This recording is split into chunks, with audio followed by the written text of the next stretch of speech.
beaucoup apporté, même si elle n'est pas là, parce qu'elle a beaucoup pour nous. Elle nous a laissé cette plateforme-là, sans condition, parce que finalement, ça répond à son projet éthique et chic. Mais surtout, d'avoir un espace, je ne sais pas si vous connaissez tous le concept de Concept Store, c'est que c'est un espace où tout est à vendre. Tout est à vendre. Mais il n'y a pas d'invention. Tous les produits qui sont à vendre dans cet espace-là, ils ont une histoire et une authenticité. Aujourd'hui, si on est là, c'est aussi pour partager avec vous des histoires et une authenticité. On a chacun qui nous partage des histoires. Ici, c'est la représentante de la mer à Paris, ici, parce que c'est la mer. Je sais pas où est-ce qu'elle est, mais en tout cas, merci pour tous les arrangements. Merci pour sa gentillesse et la disponibilité. Après, il y a bien évidemment les artistes qui ont réussi à animer le vernissage. Manel, le vidéo. Ahmed Sissoko, le vidéo. Larry Jack, le joueur de djembé. Debbie Quadio, le peintre, qui a produit spécialement le. Après ça, on a aussi ceux qui nous ont soutenus. Vous ne voyez peut-être pas. Les Sikaki Kuno, on les a eu grâce à Chinagan. Le logo Panafrican Stories qui est assez bien fait, qui est très bien fait. On l'a eu grâce à Robert. On a aussi eu le soutien de Fatou, Maud et Badara, qui ont été les ambassadeurs du projet.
Choses avec les sœurs de Pan-African Stories. Comment allez-vous?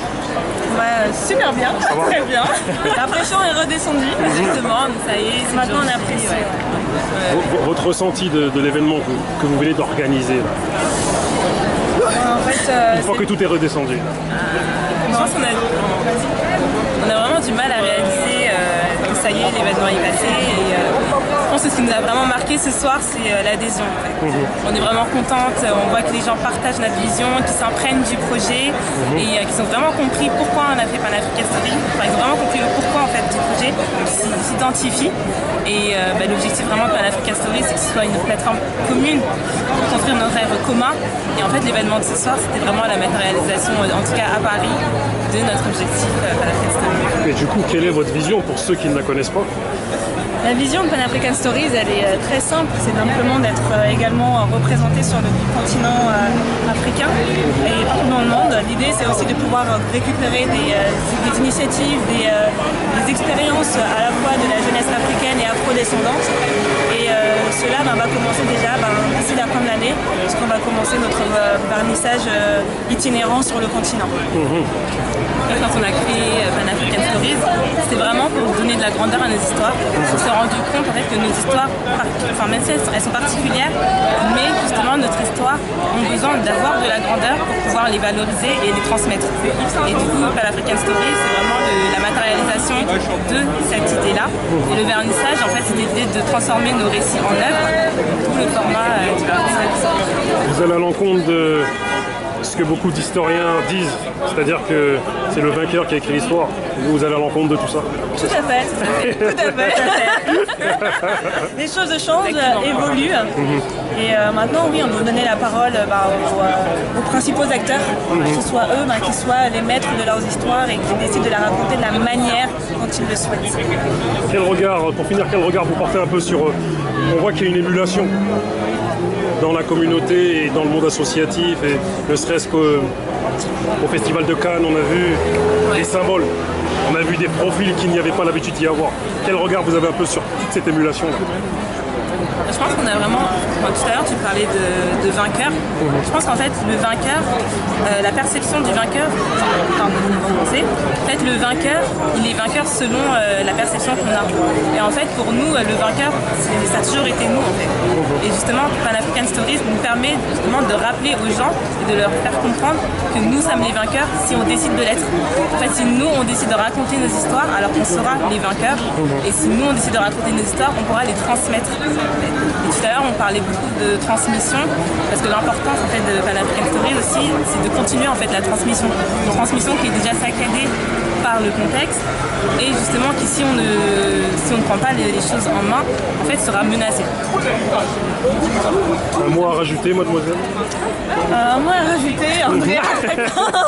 Très bien parlé, non, effectivement, il va rebondir sur justement des discours qu'on a pu voir dernièrement dans les réseaux sociaux, notamment celui de Chen Yang qui parlait durant le précédent Vivatech, qui répondait en fait au directeur d'Orange et qui disait que il fallait qu'aujourd'hui que l'Afrique doit évoluer, c'est vrai, il y a beaucoup de choses à y faire et on a bien compris que les multinationales, les grands groupes, les grandes puissances l'ont compris, le font même maintenant, même avant nous, et qu'elles doivent apprendre aussi à le faire de la manière dont nous on souhaite le faire. Et en fait moi c'est un discours qui m'a vraiment marqué et qui m'a encore plus en fait conforté dans le projet qu'on a décidé de mettre en place.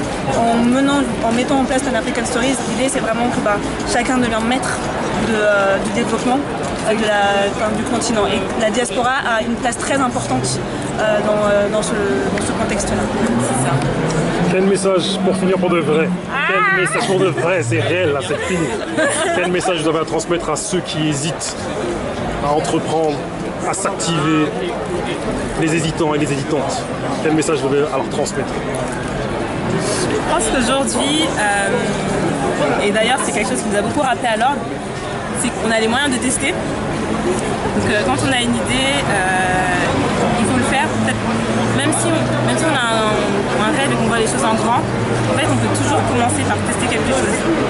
C'est la bête, ouais. Et c'est du coup, c'est comme ça qu'on a lancé Pan African Stories. Un jour, Eden, en fait on avait plein d'idées. Et un jour Eden elle m'a appelé, elle m'a dit bon allez c'est bon, on se lance. En fait on prenait beaucoup de temps à vouloir mettre en place, à organiser, à prévoir, à anticiper des choses. Et en fait à un moment on s'est dit on ne peut pas savoir ce qui va se passer, le monde évolue tellement vite. Peut-être que ce qu'on pense aujourd'hui ne sera plus valable dans quelques mois. Et effectivement un jour j'ai appelé Andrea et j'ai dit écoute je publie le premier portrait, on y go. Et en fait on est parti.